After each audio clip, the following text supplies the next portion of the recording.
नमस्कार मित्रांनो, महावितरणमध्ये मोठी भरती निघाली आहे. तर ऑनलाईन फॉर्म कसा भरायचा आहे या व्हिडिओच्या माध्यमातून आपण पाहणार आहोत. चॅनलवर नवीन असाल तर चॅनलला सबस्क्राईब करून ठेवा. असेच नवनवीन व्हिडिओ तुम्हाला पाहायला मिळतील. तर चला व्हिडिओला सुरुवात करूया. मित्रांनो, फॉर्म भरण्यासाठी तुम्हाला या साईटवर यायचं आहे. या साईटची लिंक तुम्हाला डिस्क्रिप्शनमध्ये मिळून जाईल. तर नवीन रजिस्ट्रेशन करण्यासाठी click here for new registration या बटनावर तुम्हाला क्लिक करायचं आहे. त्यानंतर नवीन पेज ओपन होईल. त्यामध्ये तुमचं नाव टाकून घ्यायचं आहे. त्यानंतर पुन्हा तुमचं नाव टाकायचं आहे. त्यानंतर वडिलाचे नाव टाकायचं आहे. पुन्हा वडिलाचे नाव टाकून घ्यायचे आहे. त्यानंतर तुमचं आडनाव टाकून घ्यायचं आहे. तिथे पुन्हा एकदा आडनाव टाकून घ्यायचं आहे. नंतर मित्रांनो, तुमचा मोबाईल नंबर तिथे टाकायचा आहे. त्यानंतर पुन्हा एकदा मोबाईल नंबर टाकायचा आहे.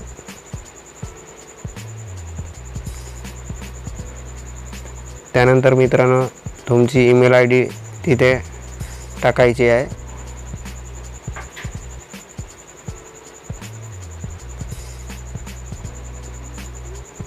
पुन्हा एकदा ईमेल आय डी तुम्हाला तिथे टाकून घ्यायची आहे.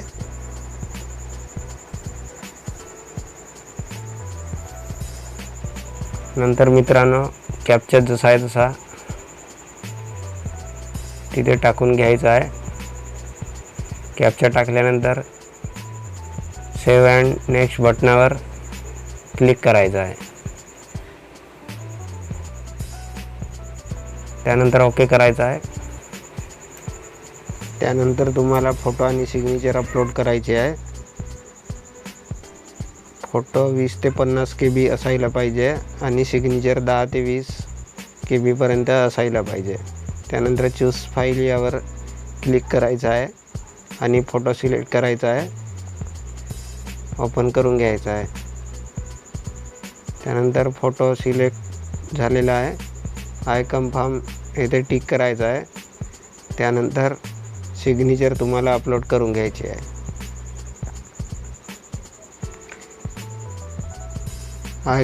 त्यानंतर आय कन्फर्म यावर टिक करायचं आहे आणि नेक्स्ट बटनावर तुम्हाला क्लिक करायचं आहे. त्यानंतर तिसरा पेज ओपन होईल. त्यामध्ये तुम्हाला जाहिरात क्रमांक टाकायचा आहे.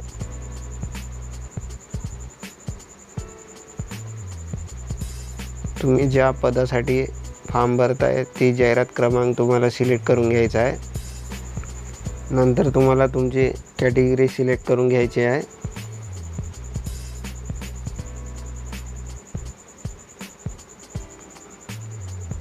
त्यानंतर पोटजात टाकायची आहे.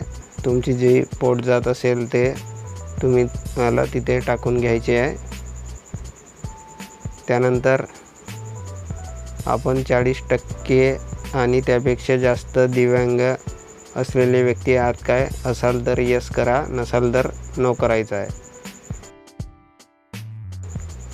त्यानंतर तुम्ही धार्मिक अल्पसंख्याक समुदाय आहात काय असाल तर यस करा, नसेल तर नो करायचं आहे. त्यानंतर महाराष्ट्र शासनाच्या सक्षम प्राधिकरण जारी केलेला जातीचा दाखला धारण करत आहे काय होय करायचं आहे आणि जात प्रमाणपत्र क्रमांक तुम्हाला तिथे टाकून घ्यायचे आहे. जात प्रमाणपत्र जारी करण्याची तारीख तुम्हाला तिथे सिलेक्ट करून घ्यायची आहे. त्यानंतर जात प्रमाणपत्र जारी करणारा जिल्हा तुम्हाला टाकून घ्यायचा आहे. त्यानंतर महाराष्ट्र शासनाच्या सक्षम प्राधिकरणाने दिलेले जात प्रमाणपत्र धारण करत आहे का असेल तर यस करा, नसेल तर नो करा. त्यानंतर उमेदवार प्रावीण्य प्राप्त खेळाडू आहेत काय असेल तर यस करा, नसेल तर नो करा. त्यानंतर माजी सैनिक आहात काय असेल तर यस करायचा आहे, नसेल तर नो करायचा आहे. त्यानंतर एक सर्व्हिसमॅन आहात काय असेल तर येस करायचं आहे, नसेल तर नो करायचं आहे. त्यानंतर आपण प्रकल्पग्रस्त आरक्षणाचा लाभ घेऊ इच्छित आहात का असेल तर येस करा, नसेल तर नो करा. उमेदवार महिला आरक्षणाअंतर्गत अर्ज करीत आहे का असेल तर येस करायचं आहे, नसेल तर नो करायचं आहे. त्यानंतर तुम्ही प्रशिक्षणार्थी आरक्षण अंतर्गत अर्ज करत आहात काय असेल तर यस करायचं आहे, नसेल तर नो करायचं आहे. त्यानंतर तुमच्याकडे आधार कार्ड आहे काय यस करा आणि आधार कार्ड क्रमांक तुम्हाला तिथे टाकायचा आहे. त्यानंतर तुमच्याकडे पॅन कार्ड असेल तर यस करायचं आहे. त्यानंतर अर्जदार महाराष्ट्राचा आदिवासी आहे काय होय करायचा आहे. त्यानंतर परीक्षा केंद्र तुम्हाला सिलेक्ट करून घ्यायचे आहे. त्यानंतर डेट ऑफ बर्थ तुम्हाला ते सिलेक्ट करून घ्यायचे आहे.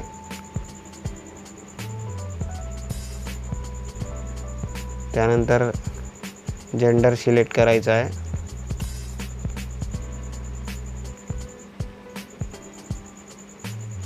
त्यानंतर तुम्हाला जुळे भावंड आहेत काय असेल तर यस करा आहे, नसेल तर नो करायचं आहे.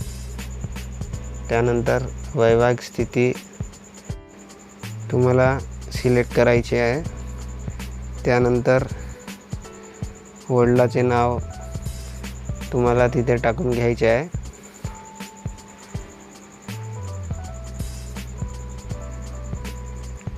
त्यानंतर आईचे नाव टाकायचे आहे.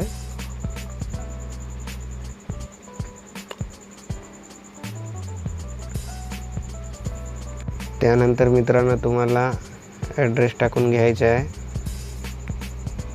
तुमच्या गावाचे नाव, पोस्ट, तालुका, जिल्हा, राज्य, पिनकोड सर्व माहिती तिथे टाकून घ्यायची आहे.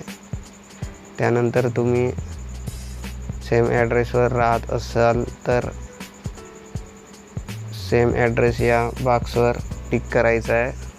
तुम्ही आता दुसऱ्या ॲड्रेसवर राहत असेल तर तो ॲड्रेस तुम्हाला तिथे टाकून घ्यायचा आहे.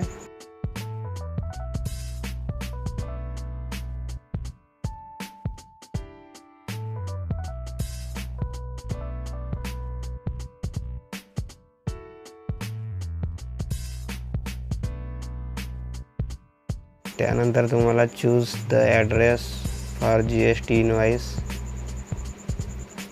परमनंट ॲड्रेस असे सिलेक्ट करून घ्यायचे आहे.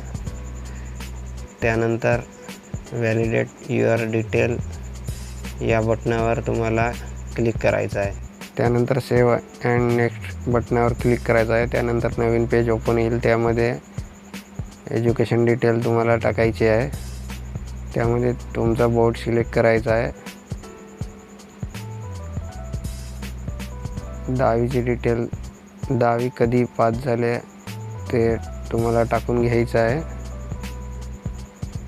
तुमचे पर्सेंटेज टाकायचे आहे आणि कोणत्या क्लासमध्ये पास झाले आहे ते श्रेणी सिलेक्ट करून घ्यायचे आहे. त्यानंतर 12वी कोणत्या युनिव्हर्सिटीतून पास झाले आहे ते युनिव्हर्सिटी टाकायची आहे. आर्ट्स, कॉमर्स कोणत्या विषयातून तुम्ही पास झाले आहे ते टाकायचं आहे. त्यानंतर डेट सिलेक्ट करून घ्यायची आहे, पासिंग डेट. त्यानंतर पर्सेंटेज तुम्हाला टाकून घ्यायचे आहे.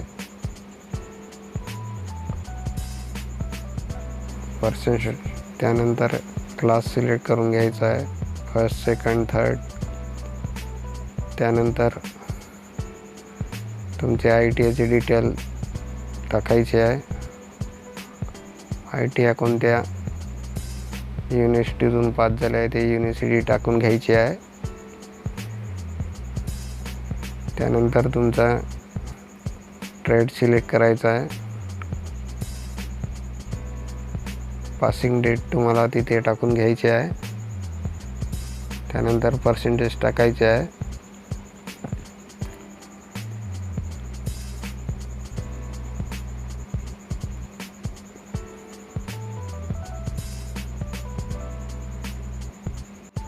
त्यानंतर मित्रांनो तुम्हाला श्रेणी सिलेक्ट करून घ्यायची आहे.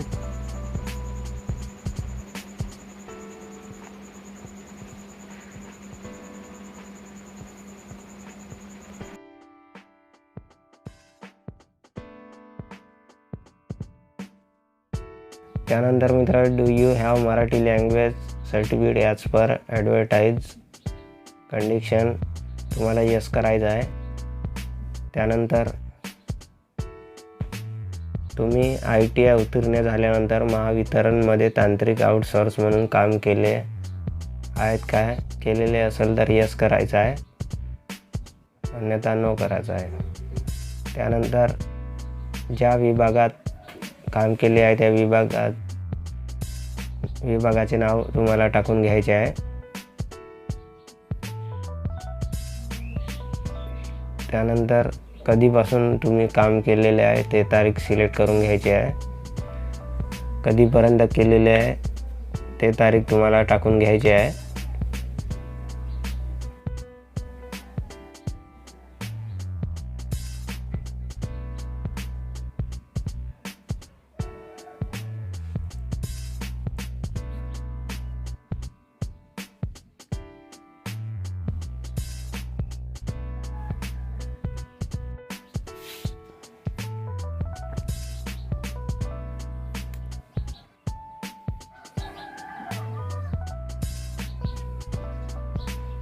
त्यानंतर मित्रांनो एक्सपिरियन्स असेल तर यस करा, नसेल तर नो करायचं आहे.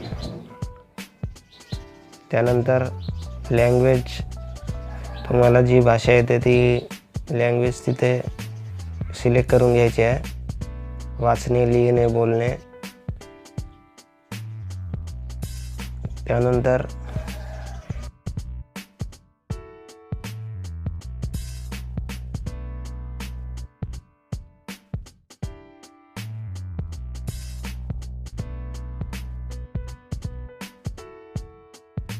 व्हॅलिडेट युअर डिटेल या बटनावर तुम्हाला क्लिक करायचं आहे.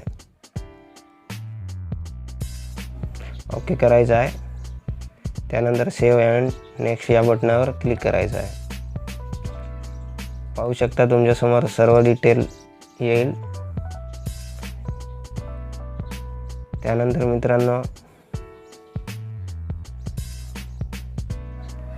आय ॲग्री येथे टिक करायचं आहे. कंप्लीट रजिस्ट्रेशन या बटनावर क्लिक करायचं आहे. ओके करायचं आहे. पुन्हा ओके करायचं आहे. त्यानंतर लेफ्ट थंब इम्प्रेशन तुम्हाला अपलोड करायचं आहे. त्यानंतर हँड रायटिंग डिक्लेरेशन तुम्हाला तिथे अपलोड करून घ्यायचे आहे.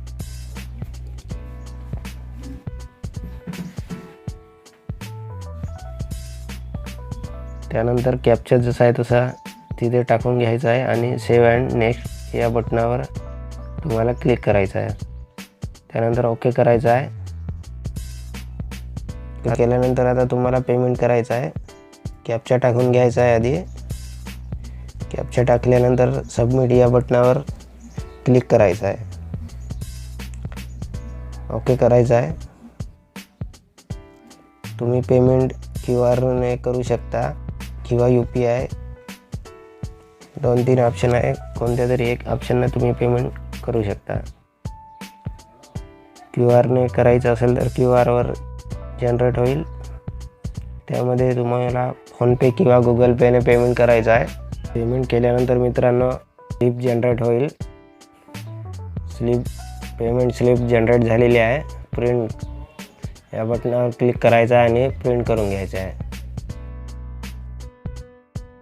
अशा प्रकारे हा फॉर्म भरायचा होता मित्रांनो. आपल्या मित्रांपर्यंत शेअर करा. धन्यवाद मित्रांनो.